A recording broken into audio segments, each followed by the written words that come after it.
Assalamualaikum warahmatullahi wabarakatuh. Kembali lagi di channel budidaya ikan skala rumahan. Baik teman-teman, di video kali ini saya ingin membahas tentang tebar ideal untuk kolam budidaya, baik itu kolam beton maupun kolam terpal, dengan konsep budidaya ikan skala rumahan, teman-teman.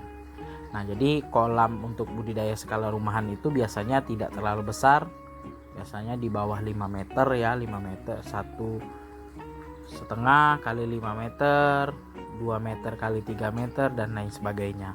Jadi di sini saya akan bahas, semoga bermanfaat untuk teman-teman semua. Saya sharing berdasarkan pengalaman saya budidaya ikan lebih kurang itu 4 tahun, teman-teman.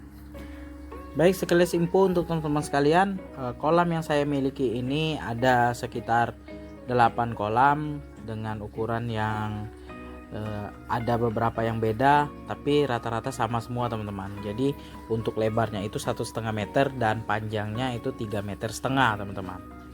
Di sini saya pernah membudidayakan beberapa jenis ikan ya. Yang pertama itu ikan gurame, kemudian ikan nila merah, nila hitam, kemudian ikan patin, ikan toman pernah juga, dan ikan lele, teman-teman. Ikan lele itu tidak terlalu banyak karena pada saat itu saya cuma mencoba ya, jadi tidak saya teruskan karena saya lebih fokus kepada budidaya ikan gurame dan ikan patin, teman-teman. Nah, di sini untuk tebar ideal setiap kolam itu mungkin teman-teman para pembudidaya ada rumusan masing-masing ya. Tapi kalau saya pribadi, rumus saya itu yaitu panjang kolam kali lebar kali tinggi air, kemudian dikali 20, teman-teman. Nah, jadi silahkan dicatat ya, saya ulangi, yaitu kalau saya panjang kolam ya, panjang misalnya panjang kolam kita 3 meter, lebarnya 2 meter, tingginya airnya 1 meter, artinya panjang kolam 3 dikali 2 dikali 1, teman-teman, dikali lagi 20. Nanti dapat hasilnya, itulah jumlah tebar benih yang harus kalian tebar di kolam kalian masing-masing, baik itu kolam terpal ataupun kolam beton, teman-teman. Itu sama saja. Nah, kalau kita sembarangan dalam tebar benih ya, kita tidak memperhatikan rumusan dalam tebar benih, kita tebar sebanyak-banyaknya ataupun kita tebar sedikit ya, itu sebenarnya ada keuntungan dan kelebihannya. Contoh, kalau kita tebar terlalu sedikit, memang airnya tidak gampang kotor, ikan cepat besar, tapi ujung-ujungnya kita akan rugi masalah pakan. Jadi kita setiap hari kasih pakan ya, misalnya ukuran kolam kita 1 kali 3, tingginya 1 meter, airnya kita tebar cuma 50 ekor. Tentu ya sedikit sekali ya, kita kasih makannya nanti berlebihan, tentu kita rugi, teman-teman. Jadi kalau kita budidaya skala rumahan, walaupun dengan kolam yang tidak terlalu besar, tapi memiliki sedikit keuntungan, teman-teman. Jadi keuntungan itu ya kita putar untuk kembali membeli benih, membeli pakan, dan memenuhi kebutuhan sehari-hari kita. Jadi itu kalau kita tebar terlalu sedikit.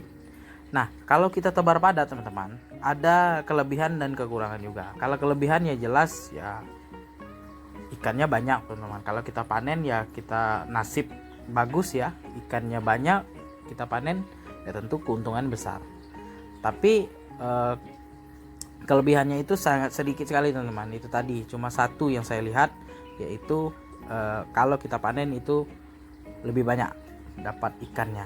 Nah, tapi ada kekurangannya. Kalau tebar padat itu, teman-teman, yang pertama air cepat sekali kotor.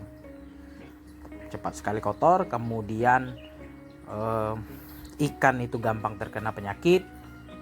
Kemudian kontrol pakan kita itu pasti akan keliru, teman-teman. Maksudnya di sini ya, kita misalnya ya 1 bulan kita targetkan kita beli pakan itu sekitar 10 kilo misalnya ya, 10 kilo. Nanti kita kasih makan, nih ya, ikannya banyak timbul nih ya ke permukaan air.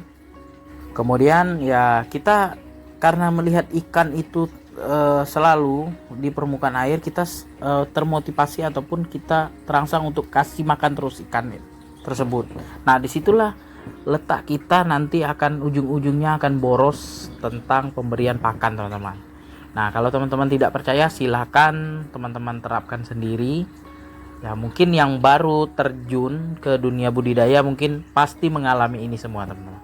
Tapi kalau teman-teman yang sudah lama, yang sudah bertahun-tahun budidaya ikan ini pasti memahami hal tersebut. Nah, kita balik ke konsep tebar benih tadi, teman-teman.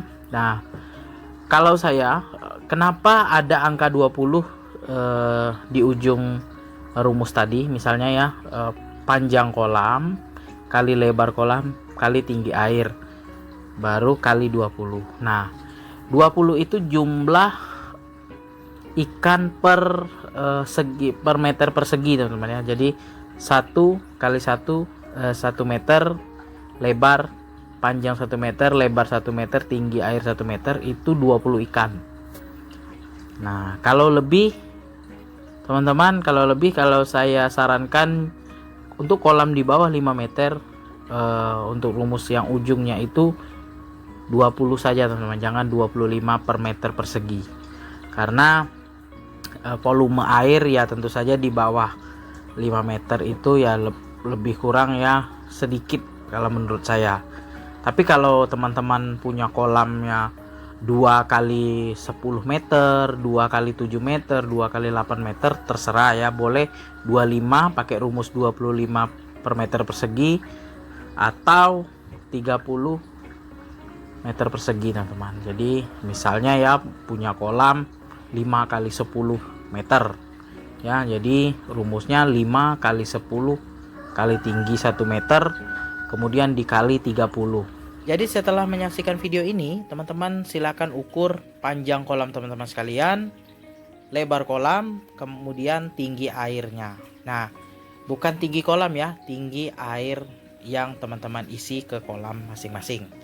Jadi dari rumus yang saya jelaskan tadi ya, teman-teman silakan panjang kolam kali lebar kali tinggi air dikali 20, teman-teman. Jadi nanti dapat angka di situ, itulah jumlah bibit atau benih yang teman-teman harus tebar di kolamnya. Ingat ya, teman-teman, walaupun sudah ideal kita tebar benihnya, kita harus terus melakukan perawatan ya, kemudian kita perhatikan juga apakah sebenarnya ideal ikan yang kita tebar atau masih masih kebanyakan ya.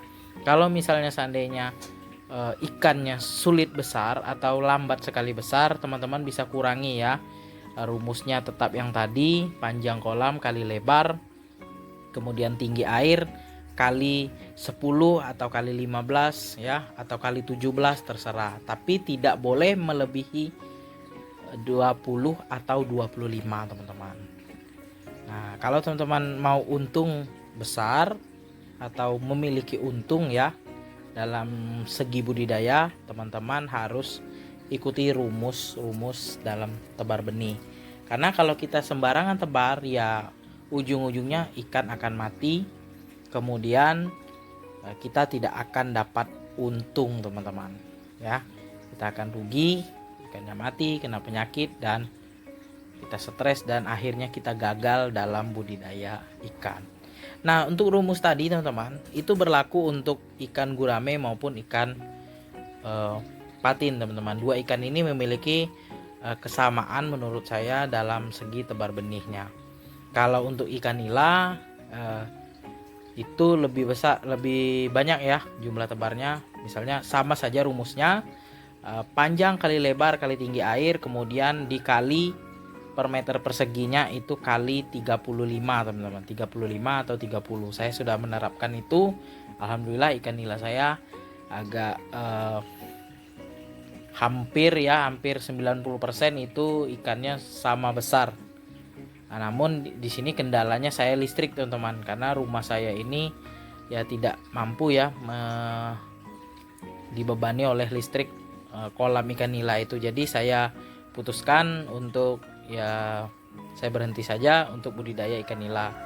Nanti rencananya kalau ada modal saya akan perbaiki kelistrikan dan mulai budidaya ikan nila lagi teman-teman. Baik teman-teman, sekian dulu video dari saya. Tunggu video berikutnya.